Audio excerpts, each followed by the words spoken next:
de femmes qui travaillent dans le planning familial et qui sont certainement très concernées par notre débat. Madame García Pérez. Gracias, presidenta. Merci, Madame la Présidente.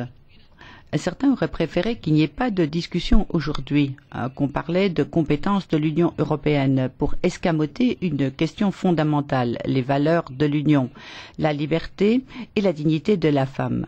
L'Europe ne peut pas rester un pas vide face au gouvernement de M. Rajoy, qui veut revenir sur des dizaines d'années de lutte menées par les femmes espagnoles pour leur dignité et leurs droits.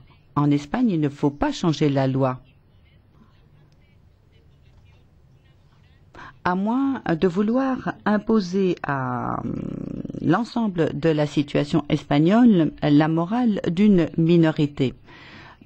La loi du Parti populaire oblige toutes les femmes à être mères alors qu'elles ne le désirent pas nécessairement.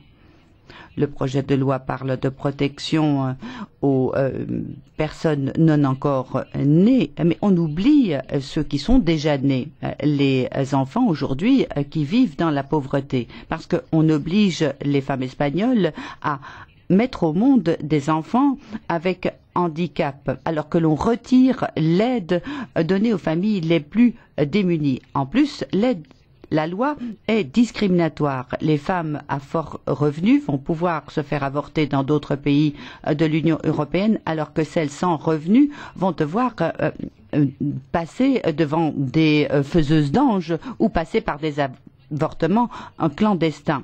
Donc, ce qui veut dire que les nouvelles femmes en Espagne auront moins de droits que nos mères. Je donne la parole à Madame in 't Veld.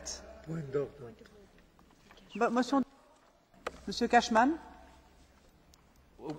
Oui, c'est très important, because car l'horloge ne fonctionne pas